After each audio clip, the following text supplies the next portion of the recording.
நான் உங்கள் அட்வொகேஷன் இப்போ என்ன பார்த்தீங்கன்னா நம்ம கொல்லக்கூட்டோம் யார் எல்லாரும் சொல்கிறதாங்க யார் நம்ம ரிட்டையர்ட் கிளர்க்குன்னு அப்போ பேர் யாருன்னு தெரியும். சஸ்பெண்டர் ரிட்டையர்டில் சஸ்பெண்டர் கிளர்க்கு யாருன்னு பார்த்தீங்கன்னா அவர் துறை ரீதியாக எழுத்து கேட்டதுனால நீ என்ன அவ்வளோ பெரிய ஆளான்னு சொல்லிட்டு அவர் வீரை சுற்றி மலம் சாக்கடை எல்லாத்தையும் கொட்டி அவரை அடித்து அரெஸ்ட் பண்ணி போலீஸ்காரங்க மூலியமா கையை உடைச்சி யாரும் தெரிய வந்திருக்குல்ல அவங்களுக்கு நம்ம சவுகு சங்கர் வெளிப்படையாக கேட்டினா தமிழ்நாட்டில் இது நடக்குங்க. நீ என்னோட என்ன திமிரா பேசுறியா அப்படின்னு சொல்லி கையை உடைச்சாங்க. சரிங்களா, அவர் பேசுறது உண்மை இல்லை பொய் அது அடுத்த விஷயம். நீ எழுத்து பேசிட்டாவே உண்மையே பேசிட்டாவே உனக்கெல்லாம் என்ன அவ்வளோ தைரியம்னு கேட்டு கையை உடைச்ச காலம் இது எப்பயுமே தான். அது மாதிரி இப்போ யார் திமுக ஊராட்சி தலைவி சரிங்களா அரெஸ்ட் பண்ணியிருக்காங்க. எதுக்குன்னு பார்த்தீங்கன்னா 15 வருஷம் அரெஸ்ட் பண்ணி அவங்கள என்கொயரி பண்ணும்போது 15 வருஷமா நகாத்தீரத்தில் இருந்திருக்காங்க. யாருன்னு பார்த்தீங்கன்னா அவங்களுக்கு ஒரு வியாதி. அவங்க எவ்வளோ சம்பாதிச்சாலும் அந்த திருடுதல் இருக்க சந்தோஷம் எதுலையும் இல்லையா. இதான் அவங்க கொடுத்த ஸ்டேட்மெண்ட். நான் சொல்லுங்க, அவங்க கொடுத்த ஸ்டேட்மெண்ட்டு திமுக ஊராட்சி மன்ற தலைவர் யாரு ஒரு கவுன்சிலரு மன்ற தலைவர்னா ஊராட்சி மன்ற தலைவர் யாரு டிஎம்கே ஊராட்சி மன்ற தலைவர் சென்னையில் அரசு பேருந்தில் 5,000 நகையை திருடிய வழக்கில் திமுக ஊராட்சி மன்ற தலைவரை பாரதி கைது செய்யப்பட்டார். அரெஸ்ட் பண்ணிட்டாங்க. விசாரணை பண்ணும்போது அந்த ஊராட்சி மன்ற தலைவர் லேடி திமுக ஊராட்சி மன்ற தலைவி லேடி கவுன்சிலர் 15 வருஷமா நகத்திட்டுல இருந்தேன்.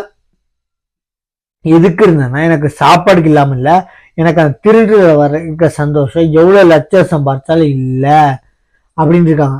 அதாவது அதை வைத்து அவர் ஒரு ஷாப்பிங் காம்ப்ளெக்ஸ் பிளஸ் நகை திருடும் போது ஒரு விதமான மகிழ்ச்சி கிடைக்கிறதுனால அந்த பணத்திற்கு அல்ல, அதாவது திருடிய பணத்தை வச்சு சம்பாதிக்கிறதுக்கு இல்லை, அந்த திருடுறது காசு மூலியமா காம்ப்ளெக்ஸ் கட்டியிருக்காங்க.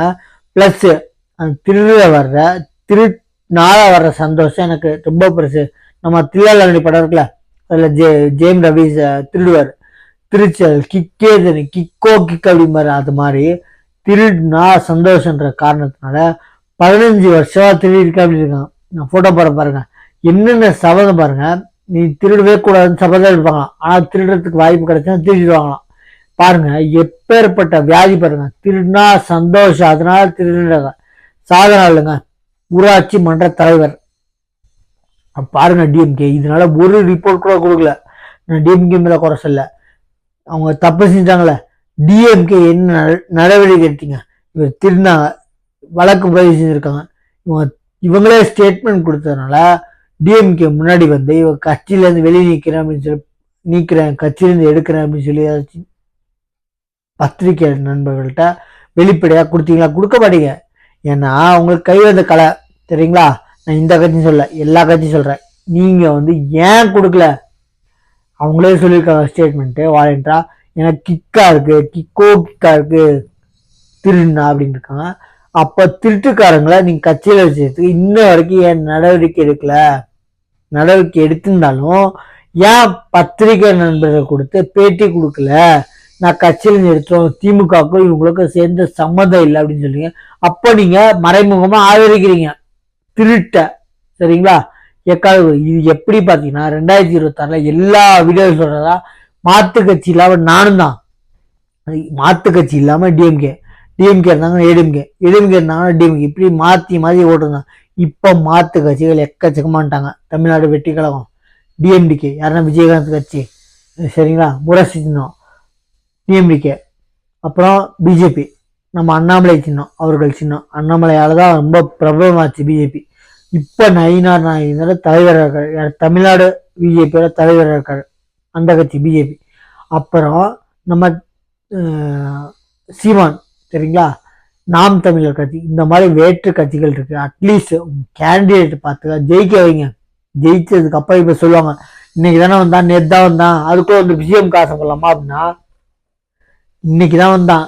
எந்த இருந்து தான் அதே நீங்க சொல்றது வந்து நடிக்கிற ஃபீல்ட்ல இருந்து சினிமா டேஸ்ல இருந்து வந்தவர் தான் நம்ம துணை சிஎம் டெபுட்டி சிஎம். அவர் வந்து ஆல்ரெடி உட்கார வச்சிங்க டெபுட்டி சிஎம்மா. அப்ப இன்னைக்கு வந்தவரை உட்கார வச்சது நேத்து வந்தவர், நீங்க சொல்றதான் நேத்து வந்தவர் எதுக்கு ஆசைப்படலாமான்னு கேக்குறோம். இன்னைக்கு வந்தவர் நீங்க உட்கார வச்சிட்டீங்க, யாரு டெபுட்டி சிஎம்மா. நேத்து வந்தவர் ஏன் ஆசைப்படக்கூடாது அப்படின்னு நான் கேக்குறேன். நான் ஓட்டு போடுங்க ஜெயிக்க வைங்க அப்படின்னு சொல்ல. மாற்று கட்சிகள் இருக்கு, ஓட்டு போடுங்க பார்ப்போம். ஜெயிக்க வச்சதுக்கு அப்புறம் தான் அவங்க நிக்கவே இல்லை எலெக்ஷன்ல. நின்னதுக்கு அப்புறம் ஜெயிச்சதுக்கு அப்புறம் செய்யறாங்களா இல்லையா ஏமாத்துறாங்களா அப்புறம் தான் அடுத்த விஷயம். அதுக்கு முன்னாடியே நேத்து முளைச்ச காலா இப்ப நீங்க ஆசைப்படலாமாண்ணா?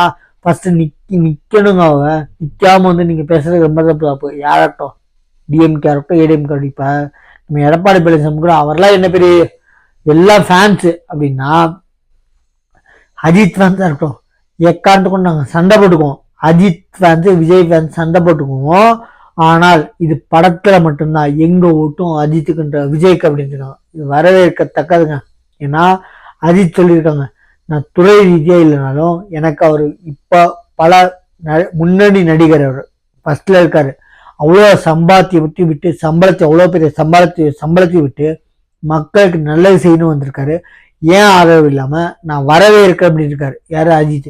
பிளஸ் நம்ம தலை அவர் என்ன சொல்லியிருக்காரு, அவங்க ஃபேன்ஸ்க்கு தயவு செஞ்சு சொல்றேன், போட்டி போடலாங்க நீங்க ஈடுபடாதீங்க. பாருங்க எனக்கு ஃபேன்ஸா இருங்க. சங்கத்தை கலைச்சிட்டாரு. அதாவது நம்ம தலை அஜித் இருக்க அவருக்கு ஃபேன்ஸ் சங்கத்தை கலைச்சிட்டாரு. ஆனால் எக்காரத்தை கொண்டு சங்கம் பேர்ல தலைவர் ஏன் தலைவர்னு சொல்லிட்டு நான் அவரோட ஃபேன்ஸ் சொல்லிட்டு சண்டை போட்டுக்காதீங்க, இந்த இது அரசியல் கொண்டு போகாதீங்க அப்படின்னு வரவேற்கத்தக்கதுங்க. ஃபேன்ஸும் ரொம்ப ரொம்ப மரியாதை கொடுக்குறேன். ஏன்னு சொன்னீங்கன்னா அஜித் ஃபேன்ஸு நாங்கள் சண்டை போட்டுக்குவோம், சண்டை போடலன்னு சொல்ல. படத்துல நீ பெரிய நான் பெரிய சண்டை போடுவோம் தர அதாவது நீ கொண்டாடுற விஜய் பெரியவரா இல்லை நான் கொண்டாடுற அஜித் பெரியவரா சண்டை போட்டுக்குவே தவிர சண்டை போடலன்னு சொல்ல. சண்டை போட்டுக்குவோம், அது படத்து ரீதியாக தர அரசியல் ரீதியா இல்லை. எங்க சப்போர்ட் விஜய்க்கு அப்படின்னு இருக்காரு யாரு? அஜித் ஃபேன்ஸ். இது எங்க அப்படின்னு பாத்தீங்கன்னா விஜயோட 2வது மாநாட்டுல மதுரை நினைச்ச அந்த இதுல ஒரு பேட்டியில அஜித் ஃபேன்ஸ் சொன்ன விஷயம் தெரியுங்களா? இது வரவேற்கத்தக்கதுங்க. ஏன்னு சண்டை போடணும்னு சொல்ல. சண்டை போட்டாலும் நாங்க அந்த படத்து ரீதியா அந்த படத்துக்கு உட்பட்டு சண்டை போடுமே தவிர அரசியல் ரீதியா சண்டை போட மாட்டோம். அது நீ பெரியவன் நான் பெரியவனு காமிச்சுக்கிறதா சண்டை சொல்லுவாங்க. அடிதடியில சொல்லுவாங்க நீ பெரியவனும் நான் பெரியவனும் காமிச்சுக்கிறதா அந்த ரீதியா சண்டைன்னு சொல்லிருக்காங்க. அடிதடி சண்டை மென்ஷன் இல்லை. இது யாருன்னு பாத்தீங்கன்னா ஒரு எதுவும் தெரியாதுமே குத்தி விடுறவங்க தூண்டி விடுறவங்க சொல்லுவாங்க சண்டை போடுறேன்னு அவனே ஒத்துக்கிட்டான்னு சொன்னேன். அவங்க சொன்னது படத்துல பட ரீதியா நீ பெரியவன் நான் பெரியவன் மோதி பார்க்கலாம் அப்படின்னு சொல்லி பட ரீதியா மோதுவன்னு தவிர அடிதடி ஈடுபட மாட்டோம், அரசியல் ரீதியா ஈடுபட மாட்டோம்னு சொல்லிருக்கான். இந்த சேனலை சொல்றேன், சப்ஸ்கிரைப் பண்ணி பாருங்க. நான் என்ன சொல்றேன், இந்த வீடியோ எதுக்கு நீங்க துறை ரீதியா அதாவது அரசியல் கட்சி நீங்க டிஎம்கேல இந்த மாதிரி திருட்டுல ஈடுபட்டிருக்க ஒரு ஊராட்சி மன்ற தலைவரை ஏன் உங்க கட்சியில எடுக்கல? இப்படி எடுத்தீங்கன்னா ஏன் பப்ளிக்கா கொடுக்கல இன்டர்வியூ, ஏன் பொதுமக்களுக்கு தெரிவிக்கல அப்படிங்கிற. ஏன்னா நீங்களும் அதை மறைமுகமா அவங்க ஊக்குவிக்கிறீங்களா இல்ல உங்களுக்கும் அதுல துணை இருக்கா பங்கு இருக்கா அப்படின்னு தெரியல. சரிங்களா? இதெல்லாம் இப்ப நான் 2026 எலெக்ஷன்ல யார் ஜெயிப்பாங்கன்ற ஒரு ஆக்சுவலி நம்பி ஏமாந்தவங்க தான் தமிழ்நாடு. நம்ம தெரியும் ஏமாத்தவன் தெரிஞ்சுதான் ஓட்டு போட்டாங்க. சரிங்களா? இப்போ அந்த மாதிரி இல்லை. ஏன்னா மாற்று கட்சிகள் நிறைய வந்துருச்சு, பொதுமக்களுக்கு தெரிஞ்சு போச்சு. அதனால இந்த வாட்டி 2022 எலெக்ஷன்ல 26 எலெக்ஷன்ல யாருமே காசு வாங்கிட்டு ஓட்டு போடாதீங்க. காசுக்கான பொருளை வாங்கிட்டு ஓட்டு போடாதீங்க. ஏமாந்தது போதும், தெரிஞ்சே ஏமாந்தோம். இப்ப மாற்று கட்சிகள் இருக்கு, இந்த காசுக்கான பொருளை வாங்கிட்டு ஓட்டு போடாதீங்க. நம்ம சேனல்ல இந்த கட்சிக்கு தான் ஓட்டு போடணும்னு சொல்ல. மாற்று கட்சிகள் இருக்கு, பிளஸ் ஏடிஎம்கே இருக்கு டிஎம்கே இருக்கு, பார்த்து போடுங்க. சரிங்களா? இந்த கட்சிக்கு எந்த கட்சிக்கு சார்ந்தவங்கள எந்த ஃபேன்ஸ் எந்த ஒரு நடிகருக்கு ஒரே ஒரு நடிகருக்கு சார்ந்த ஃபேன்ஸ்ல. அதனால நீங்க பார்த்து 2026 எலெக்ஷன்ல தக்க பதிலீட கொடுங்க. சரிங்களா? இந்த சேனலை சப்ஸ்கிரைப் பண்ணி பாருங்க. தேங்க்யூ.